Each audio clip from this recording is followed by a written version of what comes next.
Hong Kong is in chaos. People are in the streets every weekend. Marches and rallies during the day become violent rampages at night. They wear masks. They barricade roads and destroy public property. They set fires in the street. They collect bricks from the sidewalk and throw them at the police. They make petrol bombs with glass bottles and throw them at the police and at government buildings. They break into and destroy the offices of government officials. And American flags can be seen in the streets. How did this happen? Why are protesters demanding U.S. sanctions on their own city? Let's unmask Hong Kong's anti-government movement and find out.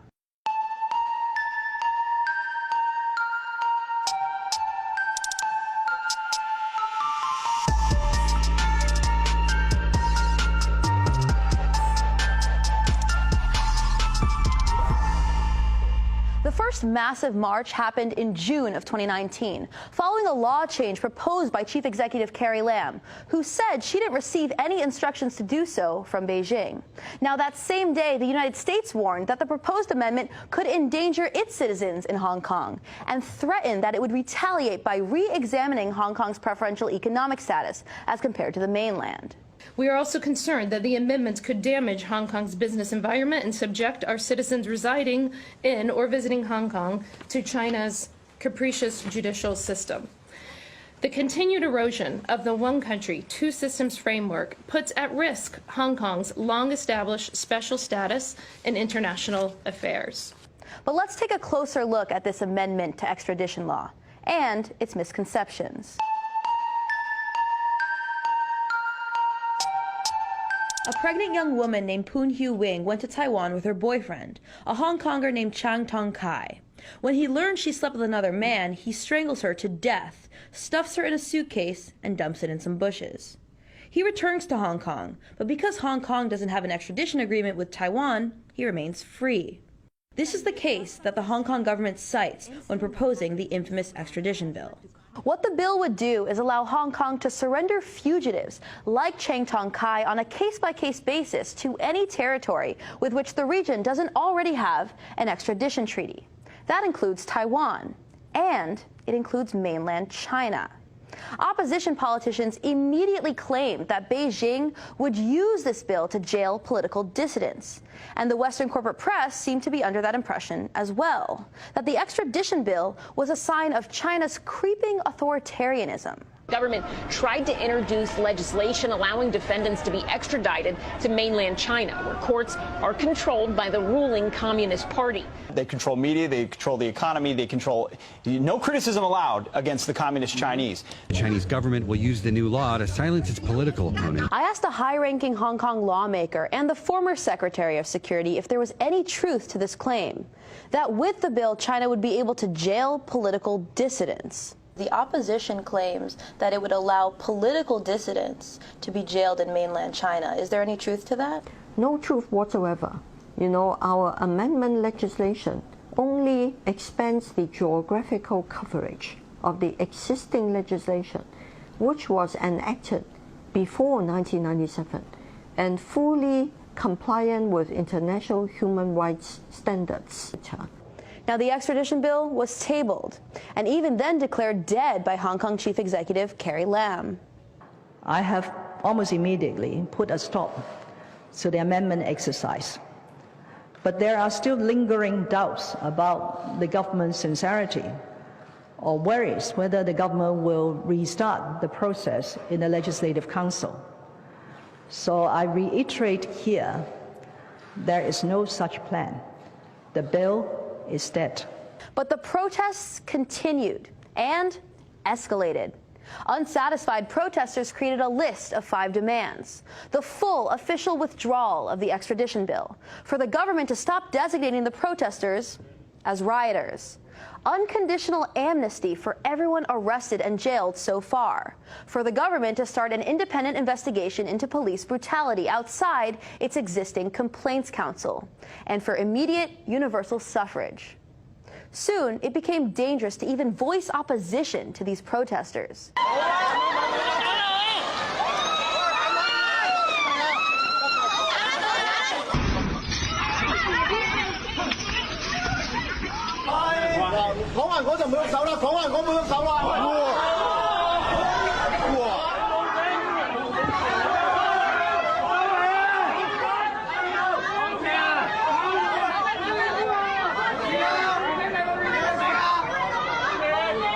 Western politicians became very vocal about their support for these demonstrations. The United States stands with the democratic protesters in Hong Kong. The protesters in Hong Kong have sent a stirring message to the rest of the world about the dreams of freedom and justice. In Hong Kong, these are protesters who are simply seeking liberty and freedom.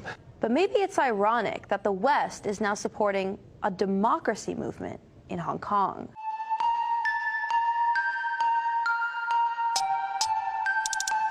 In the late 1700s, the British East India Company, the largest transnational corporation of its time, was selling opium in China illegally. Millions of Chinese people became addicted, including large numbers of children. By the 1830s, British and American entrepreneurs were getting rich selling opium to these Chinese addicts. And when the Chinese government ordered them to stop, the British invaded, sending gunboats to Chinese ports and blockading the Pearl River. The British destroyed Chinese warships and looted entire cities. And once China was defeated militarily, China was forced to sign this treaty in 1842. It's the first of what the Chinese call the unequal treaties. And it gave the British control over Hong Kong Island. After it took the island, it used this perfect port city to ship drugs more efficiently. Hong Kong was built on stolen land from the Opium Wars that Britain, the U.S., France, Germany, the great powers of the time, but particularly Britain, imposed on China. And it was a demand under the name of free trade to sell opium in massive quantities throughout China. And when China resisted that, there was an invading army that literally looted the capital, the major cities, the ports of China. During the entire British era, which lasts until 1997, there was a de facto kind of apartheid that existed in Hong Kong. Chinese people were treated like third-class citizens. Somehow it's been lost in this that Hong Kong was stolen from China by the British Empire as part of a broader attempt to actually weaken China as a major world power, which is maybe the most anti-democratic thing you could think of, right? An empire just coming in and just stealing a part of a country. In 1984, the Chinese and the British signed a joint declaration stating that China would resume its sovereignty over Hong Kong on July 1st, 1997, and that Hong Kong would exist under a policy called One Country, Two Systems. Britain's requirements for returning Hong Kong to China included no protections for democracy, but did, however, include protections for private property and provisions that Hong Kong would continue to operate as an outpost of Western capitalism. The two systems, one country, that was imposed or demanded by Britain, put into place and enshrined capitalist property relations in the harshest and strictest way. It means that 20% of the population is living in utter destitute poverty, and no plan in place in terms of housing, jobs, and social development to really change this. Almost 15% of the population ranks as millionaires, 20% in utter poverty, and a huge middle grouping terrified of falling off the cliff. From 1843 to 1985, the year after the joint declaration, there were no elections of any kind, and the first direct election didn't take place in Hong Kong until 1991. It was at that time, after this Sino-British declaration, that they decided, well, we better introduce some elements of democracy. Now, prior to that, all officials in Hong Kong were just appointed by the Crown, so completely colonial, completely anti-democratic. What we see now, the current electoral system, the vast majority of that form of universal suffrage has been brought in post-1997. That is after the return of the sovereignty of the People's Republic of China. And it was directly connected to the idea that Britain wanted to create the illusion that, well, Hong Kong, the way we've run it, is democratic, as opposed to this undemocratic, authoritarian, communist government in China. But to fully understand the unrest in Hong Kong taking place today, we must look at Hong Kong's underlying social and economic inequalities, as well as its political landscape. Let's tackle the social and economic inequalities first. Although Hong Kong is known internationally as being very wealthy and prosperous, that's not the case for all its residents. Over 1.3 million people live under the poverty line here. Over 250,000 people live in what Soko calls inadequate housing. And over 40% of Hong Kong residents live in either public housing or subsidized housing.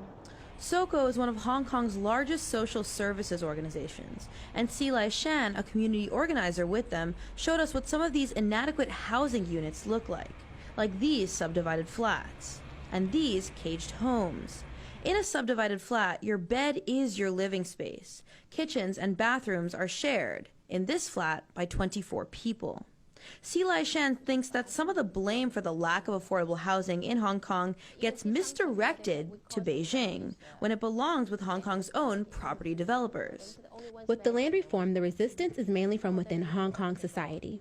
This includes property developers who control a lot of land. I spoke with Tek Chi Yuen, the former vice chair of the largest so-called pro-democracy party in Hong Kong, the Hong Kong Democrats. He says that he left that party because of its unwillingness to even have any dialogue with Beijing. He thinks that many Hong Kongers see democracy and government representation as their ticket to gaining better housing and living conditions. And that while the extradition law amendment may have been the trigger for this anti-government movement, it was never the full story. The price of housing going up very fast. That means the rich people get more and more. The distribution of resources is unfair. So the young people angry about this. This is the fundamental problem. This is the root problem.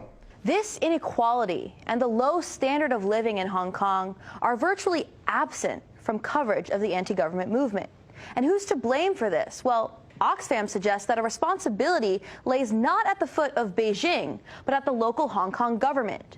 Raises to the minimum wage fall behind the rate of inflation, and privatization often runs unchecked. The level of economic inequality in Hong Kong is rather staggering. The housing crisis in Hong Kong in some ways dwarfs the housing crisis in equivalent U.S. cities, such as Los Angeles and in New York. The real estate industry in Hong Kong is perhaps even more potent than its counterpart in Manhattan that produced the 45th U.S. president. At the same time, you have countless numbers of poor people who are barely getting by. You have people living in what we might consider virtual closets, paying an arm and a leg to do so. Now, to compare, the top 12 Chinese companies on the Fortune 500 list are all either state-owned or subsidized. They include massive oil, solar, energy, telecommunications, engineering, and construction companies. There's a stark contrast between Chinese policy, social policy, and Hong Kong social policy when it comes to this. Hong Kong, even though it has had a budget surplus, recently, it is unwilling to spend to reduce the high levels of inequality, to improve the employment outlook, the outlook for the elderly and the homeless. And this is really putting a strain on people's everyday lives. A lot of younger people are really discontented with the level of inequality that exists in Hong Kong. For the past 10 years, wages in Hong Kong have been stagnant, while rents have increased 300%. But the official demands of the anti-government movement are all about Beijing. They seem divorced from issues of economic inequality. The demands of this group certainly aren't dealing with many of the problems that those of us in America who also are opposed to the worst ravages of capitalism would recognize as real problems. And then two, you see who they're meeting with. Are progressive people anywhere in the world, climbing over one another to be meeting with the Republican high command? So I think that even though there are certainly valid grievances for people to be on the street, this movement is not really about that. It's about a broader attempt to promote really a form of dismembering of China. In fact, the single largest labor organization in Hong Kong is actually against this protest movement. It's called the Hong Kong Federation of Trade Unions. The original movement has been eroded. Now, it's just about opposition to the Chinese government. Now, it's a color revolution. When it comes to inequality, Hong Kong is not alone. Oxfam says that 82% of the wealth created on Earth in 2017 went to the world's richest 1%. This kind of growing poverty worldwide creates conditions ripe for unrest. and unfortunately sets the stage for foreign forces to co-opt these sentiments. The youth in Hong Kong are facing the same issues as the youth in the West. Rising cost of housing, diminishing job opportunities. But why are the youth in Hong Kong railing against Beijing, who doesn't control the Hong Kong economy?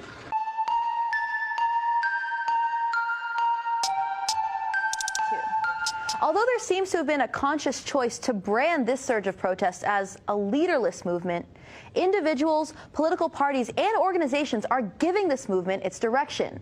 And U.S. officials and organizations are openly colluding with this opposition. At the center of this controversy is a man named Jimmy Lai. His media company owns one of Hong Kong's most widely read publications, Apple Daily. As protests were heating up this summer, Lai went to Washington, D.C. and met with U.S. Vice President Mike Pence, U.S. Secretary of State Mike Pompeo, and U.S. National Security Advisor John Bolton. He was also hosted by the Foundation for the Defense of Democracies, a neoconservative think tank that hosts a board of advisors that include 2 former CIA directors. Then in August, Lai was seen meeting in Hong Kong with a man named Christian Whiten, who worked at the U.S. State Department under both the Bush and Trump administrations. Here's Whiten on a podcast later that month.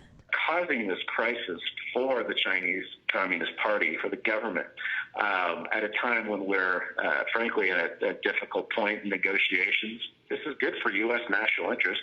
Also present at this meeting was Mark Simon, Jimmy Lai's so-called right-hand man, who's an ex-Navy SEAL with ties to the CIA, although he says he's not a spy. Another curious figure in the anti-government movement is Martin Lee, who was present at this August meeting as well. He's the founding chairman of Hong Kong's Democratic Party, the largest pan-democratic party, the clique of political parties in Hong Kong that's been called anti-China. Their policy basically is anti-China, and they do things which are really hurtful to the overall public interest of Hong Kong. The Pan-Democrats would go on to win 7 in 10 votes that November in Hong Kong's local elections, but Beijing says that the opposition and its young agitators were stopping people from going to the ballot box. Martin Lee's connections to Washington go back decades. As the current protest movement was heating up, Lee also took a Washington and met with U.S. Secretary of State Mike Pompeo. Lee is the recipient of a number of awards from U.S. institutions, including a 1997 Democracy Award from the National Endowment for Democracy. Although the NED is technically an NGO, it has received millions of dollars from the U.S. State Department. And critics of the NED point to the fact that one of its former presidents said it was created to continue the work of the CIA without the CIA's stigma. Additionally, NED co-founder Alan Weinstein admitted that a lot of what the endowment does today was done covertly in the past by the CIA. I asked Lee about his party's alleged ties to the U.S. government. We have been very careful. We don't take overseas donations because that's not allowed with any foreign political party or political group. It may be illegal for a party to take money from a foreign government, but from a foreign non-governmental organization, that's another story. That's not illegal, definitely. There are gray areas, An NGO, giving money in the cause of promoting democracy, there's nothing we can do about it. There's also nothing to be done about donations from individuals. Individuals like Jimmy Lai, who donated to the Hong Kong Pan-Democratic Camp to the tune of millions. Then there's Joshua Wong, who appears in the press as a leader of this protest movement. Wong became the face of the anti-China movement in Hong Kong several years ago, and both he and Martin Lee have been honored by Freedom House, a subsidiary of the NED. Wong has met with Nancy Pelosi, Marco Rubio, and was most recently spotted meeting with a U.S. State Department official in July. The National Endowment for Democracy takes U.S. taxpayer money. It literally funds foreign political parties. It gives training to people who end up, going on violent rampages through the country. It literally funds the salaries of foreign politicians. It brings them over to meet with Mike Pompeo. The National Endowment for Democracy, along with USAID, which is more closely tied to the U.S. government, they're completely and fully responsible for keeping these protests alive and keeping the lifeblood of money flowing through countries that the U.S. wants to overthrow. It's quite curious that Senator Ted Cruz of Texas, a known conservative, has joined the protesters in Hong Kong. And what's even more curious is that in Mr. Cruz's own Texas, You've had police shoot black citizens in their homes, and yet we have not seen Senator Cruz join the massive protests against police misconduct against citizens that he's sworn to represent. The U.S. is seeking to strike China through its soft underbelly. The U.S. is interested in destabilizing China because they believe that they'll get an advantage. They're afraid of the rise of China as a global power. You know, the U.S. worldwide strategy is to, again, to prevent the rise of any rivals. And so we'll expend no limit of money to try to prevent that. So why is the U.S. supporting an anti-government movement in Hong Kong? Well, maybe we should take a look at what's been actualized by this movement so far. Both the House and the Senate have approved their version of the Hong Kong Human Rights and Democracy Act. Let's take a closer look at exactly what this law would do.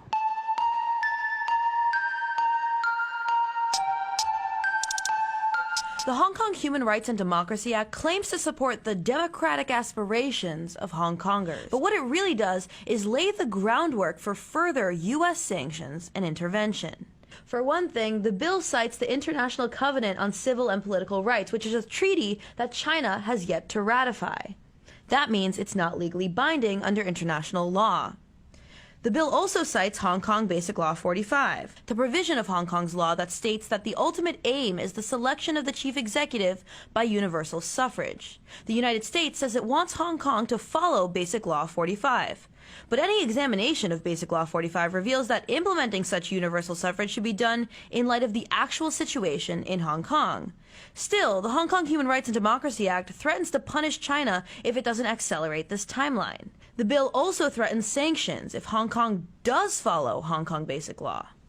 It says the U.S. will sanction Hong Kong if the Hong Kong government enacts a new law regarding national security pursuant to Article 23 of Basic Law. Article 23 of Basic Law gives Hong Kong the authority to prohibit acts of treason and subversion against China. It also prevents foreign police from conducting political activities and Hong Kong political parties from establishing ties with foreign political parties. Additionally, the Hong Kong Human Rights and Democracy Act mandates the president to make a list of people for the U.S. to blacklist from entering the country. It gives the U.S. the authority to seize the assets of anyone on this list, Chinese or otherwise, and anyone who tries to get around the U.S. confiscating their possessions could be fined by up to $1 million. It's for this reason the Hong Kong Human Rights and Democracy Act has been called a money grab. What's more, the bill states that protesters in Hong Kong won't have any problems getting U.S. visas, regardless of what crimes may have been committed. Why is Congress proactively informing Hong Kong citizens that they could get a U.S. visa regardless of what crimes have been committed? Why is Congress trying to punish China for violating a treaty that isn't legally binding, and Hong Kong for enacting its own laws? Why is this bill trying to force China to accelerate its own timeline for granting Hong Kong universal suffrage when no timeline is provided by Hong Kong Basic Law? And why does Congress want to allow foreign influence in Hong Kong? What is the aim of this sanctions vote?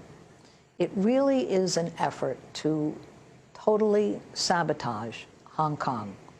Demonstrators, they're not demanding democracy. Imagine, they're demanding sanctions on their own city. Sanctions everywhere in the world is economic warfare, and it's strangulation. Why on earth would anyone in Hong Kong make a demand that sanctions be passed on Hong Kong? There is an agenda. They may not be aware. These are young people without a future, and that's because of what has been imposed on them from the West. You know, in the late 90s, the U.S. passed the Iraq Freedom Act, the Syria Freedom Act, the Libya Liberation Act. What legislation like this is meant to do is to establish a baseline upon which to build and to get further and further down the road of U.S. intervention and sanctions. The Chinese economy has been growing 3 times faster than the United States for the last 30 years. The standard of living of the average Chinese worker has been growing much, much faster than anything that the average American worker experiences. The Chinese have figured out how to do the thing that is the most urgent need of the people of this world, which is to stop being poor and to become comfortable and to have a modern industrial economy. They are doing that. They are the ascending power in the world Everybody knows that, and that means they challenge the United States because our dominance, the dominance of the United States, which has been in existence roughly a century, is now heading down. The Hong Kong Human Rights and Democracy Act is now law. Beijing may soon send in troops to act as peacekeepers to make sure the city doesn't destroy itself. But in Hong Kong, tourists have disappeared. The city's economy is grinding to a halt. Against the backdrop of an unprecedented economic war between a now dominant United States and a rising China, Hong Kong's future hangs in the balance.